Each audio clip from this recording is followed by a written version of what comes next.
Friends, आज हम पढ़ेंगे ज्योग्राफी क्लास 11th का पार्ट 1 का चैप्टर 1।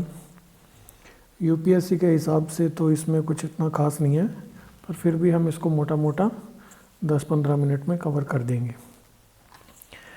इसमें ज़्यादा कुछ नहीं लिखा, यही है कि 10वीं क्लास तक तो आपने सोशल स्टडीज़ को एक साथ पढ़ा था।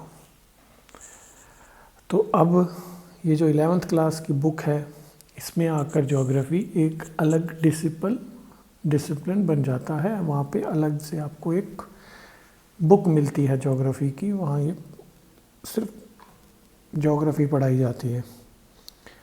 अब सवाल उठता है कि ज्योग्राफी पढ़नी क्यों है। ज्योग्राफी इसलिए पढ़नी है कि जिस धरती पे हम रहते हैं उस धरती पे क्या क्या सराउंडिंग्स हैं, तो उसको नेचुरल मीन्स के तहत हम कंप्लीट करेंगे, उसको पढ़ेंगे।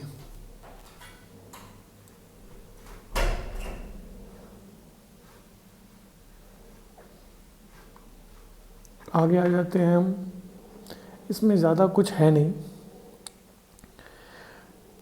रिसोर्सेज होते हैं, नेचुरल होते हैं, जैसे प्लांट्स हो गए, एनिमल्स हो गए, ये नेचुरल रिसोर्सेज हो गए।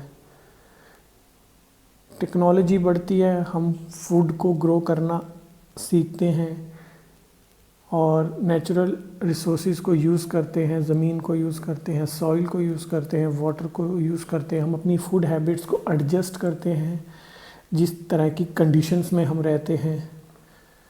तो as a student of geography आपको क्यूरियोसिटी होगी कि यार इस आसपास क्या हो रहा है, हमारी धरती के आसपास क्या हो रहा है, हम जानना चाहते हैं। तो उसके लिए ज्योग्राफी पढ़नी पड़ेगी। भाई बारिश क्यों हो रही है, भाई पहाड़ क्यों बन रहे हैं, पहाड़ बने कैसे, समुद्र में पानी कैसे आया, समुद्र कैसे बना, कॉन्टिनेंट कैसे बने, ओशियन कैसे बने, ये अलग अलग क्यों हो गए, एक साथ क्यों नहीं जुड़े हुए हैं। अलग एक कॉन्टिनेंट वहाँ है, एशिया वहाँ है, यूरोप वहाँ है, ऑस्ट्रेलिया नीचे चला गया है।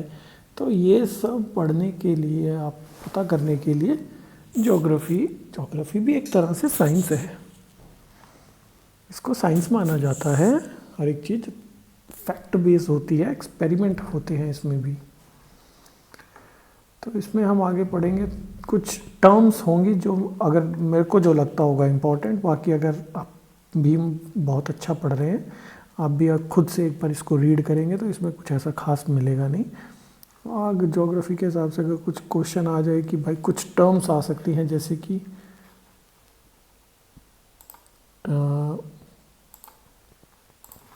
जैसे ये टर्म है ज्योग्राफी टर्म, ये कॉइन किसने की है? कॉइन्ड बाय इरेथोस्थनीस, जो भी इसका नाम है। ये कभी आ सकता है पीसीएस वगैरह में, यूपीएससी में चांस कम है, पीसीएस में कभी आपसे पूछ सकते हैं। ग्रीक वर्ड है, ज्योग्राफी जो है वो ग्रीक वर्ड है। जियो मीन्स अर्थ और ग्राफो मीन्स डिस्क्रिप्शन, अर्थ का डिस्क्रिप्शन। आगे इसमें हम जाएंगे तो ज्योग्राफी को फर्दर डिवाइड किया हुआ है काफ़ी, जैसे geology, pedology, oceanography, botany, zoology, meteorology and number of इसके डिवाइड नहीं कहेंगे, मतलब इसके साथ ही चलती हैं वो डिसिपल्स, ये सारे इसको भी साथ पढ़ सकते हो आप। जैसे कि मेटेरोलॉजी, भाई बारिश कैसे है, वेदर के फिनोमिना को पढ़ने के लिए मेटेरोलॉजी, जैसे हमारा आईएमडी है, इंडियन मेट्रोलॉजिकल डिपार्टमेंट है, कि बारिश कब हो सकती है, वॉल्केनो या अपना ओशियन के अंदर हमारी सुनामी कब आ सकती है, हम थोड़ा सा प्रिडिक्ट कर सकते हैं उसे। 100% एक्यूरेसी तो नहीं होगी। तो ये ज्योग्राफी और मेट्रोलॉजी एक साथ पढ़ी जाती है, ऐसे जियोलॉजी भी साथ पढ़ी जाती है। तो आपको अलग अलग साइंस पढ़नी है इसमें। इसमें और कुछ है नहीं खास, आगे चलते हैं।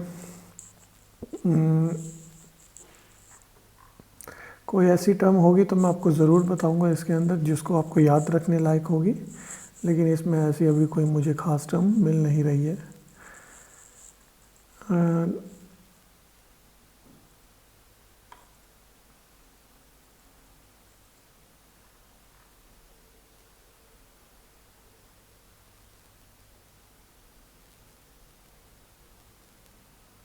हम्म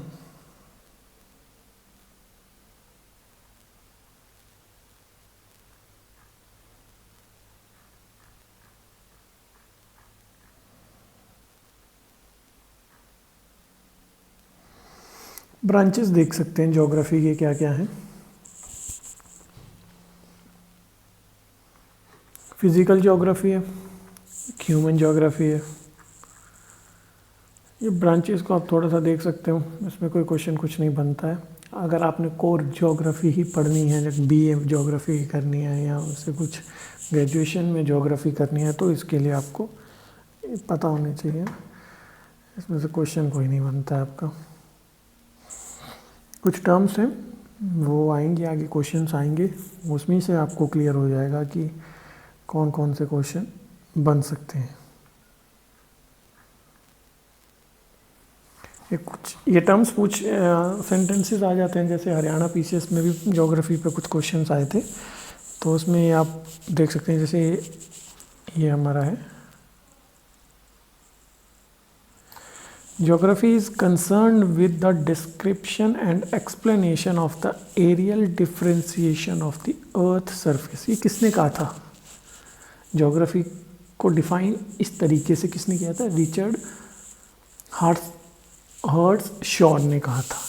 और हेटनर ने क्या कहा था? Geography studies the differences of phenomena usually related in different parts of earth surfaces.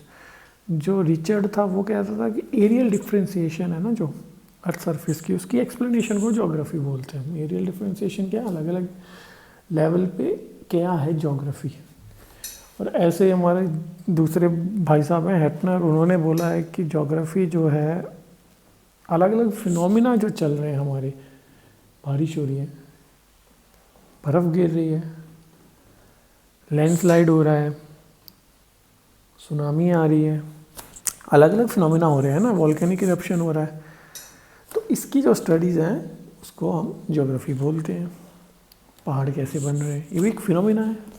आप पढ़ेंगे आगे जाके, अगले चैप्टर्स में पढ़ेंगे, हम फोल्ड माउंटेन्स पढ़ेंगे, ब्लॉक माउंटेन्स पढ़ेंगे। इसमें आप टेंशन मत लेना कि इसमें मैंने कुछ आपको बताया नहीं, इसमें कुछ बताने लायक है भी नहीं, इसमें से कुछ आएगा भी नहीं। इसमें से सिर्फ ये फैक्चुअल चीज़ आ सकती है, ये हेटनर ने ज्योग्राफी को कैसे डिफ़ाइन किया और रिचर्ड ने कैसे डिफ़ाइन किया। एक आप याद रख सकते हैं, पैडोजेनेसिस। पैडोजेनेसिस क्या होती है? सॉइल की स्टडी। पैडोलॉजी, सॉइल की स्टडी को पैडोलॉजी। पैडागॉजी अलग चीज़ होती है, वो टीचर्स पढ़ाई से रिलेटेड होती है पैडागॉजी। पैडालॉजी जो है वो सॉइल्स के रिलेटेड है कि सॉइल प्रोफाइल क्या है, उसकी स्टडी को, मिट्टी को पढ़ना पड़ता है, उसकी प्रोफाइल्स होती है ABC, वो आगे जाके सब आएगा। अभी इसमें से हम आपको ज़्यादा टेंशन नहीं देना चाहते। मल्टीपल चॉइस में से ही हम आंसर्स निकाल लेंगे और इसी से हमारा चैप्टर कवर हो जाएगा। ज्योग्राफी का टर्म किसने कॉइन की? एराथोस्थनीज ने। अब ये आ जाता है कि which one of the following feature can be termed as physical feature. Physical feature क्या होते हैं? अगर आपको अपने पहले हम नहीं पढ़ पाए, फिजिकल फीचर्स अर्थ के होते हैं जैसे पहाड़, डेक्कन प्लेट्यू, प्लेन, आइलैंड्स, ये फिजिकल फीचर हैं अर्थ के। क्या क्या हैं फीचर्स अर्थ के? अर्थ पे क्या क्या है वो फिजिकल फीचर्स है ना। तो उसमें प्लेन जो एरिया है, जैसे हमारा प्लेन एरिया कौन सा नॉर्थ में आ जाता है? गंगा, एलुविलियम प्लेन एरिया है। डेक्कन प्लेट्यू का एकदम हाइट में नहीं होता, 700-800 मीटर तक होता है वो डेक्कन प्लेट्यू, लेकिन नॉर्मल अर्थ इंडिया से ऊपर उठता है। वो सेंट्रल पार्ट में हमारा महाराष्ट्र, मध्य प्रदेश तो मालवा वाली साइड हो गया, डेक्कन में आंध्र प्रदेश एरिया थोड़ा हाइट पे है और इसको हम डेक्कन प्लेट्यू बोल देते हैं। इसी तरीके से प्लेन, ये वाटर पार्क, रोड और ये जो पोर्ट है, ये फिजिकल फीचर्स में नहीं आते, ये तो मैन मेड है, अर्थ के थोड़ी है। उसके बाद आ जाते हैं ये कुछ टर्म्स हैं, 4 टर्म्स हैं, देखिए आप यहाँ देखेंगे, इसको सही से मैचिंग करनी है। मेट्रोलॉजी आपको मैंने बता दिया था पहले ही। किस पार्ट के साथ आप इसे कनेक्ट करेंगे? जैसे पेडोलॉजी है, ये सॉइल के साथ कनेक्ट हो जाएगा। मेट्रोलॉजी है, ये क्लाइमेट के साथ रिलेटेड हो जाएगा।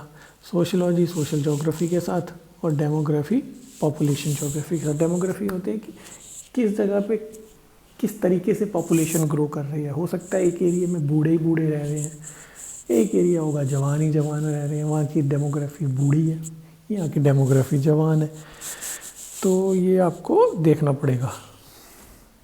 नेक्स्ट आ जाते हैं आगे।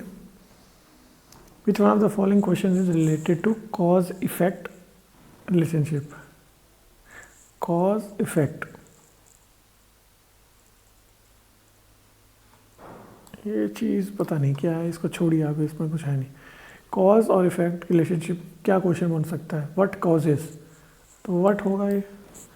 Which one of the following discipline attempts temporal synthesis. Next आ जाते हैं 30 वर्ड्स। ये क्वेश्चन थोड़ा ना आप देख लेना खुद ही, इसका मुझे भी नहीं पता है, अब देख लेना क्या टेम्पोरल सिंथेसिस क्या होता है। नेक्स्ट आ जाते हैं 30 वर्ड्स में, ये सबको बताना कि कौन कौन से इंपॉर्टेंट कल्चरल फीचर्स हैं। जब आप स्कूल जाते हो तो क्या उसको भी ज्योग्राफी में इंक्लूड करना चाहिए। ये थोड़े प्रैक्टिकल टाइप सवाल है, आपके में नहीं आएंगे। चलिए धन्यवाद। आज की वीडियो चैप्टर 1 कंप्लीट है आपका। कंप्लीट क्या, इसमें कुछ था ही नहीं, बता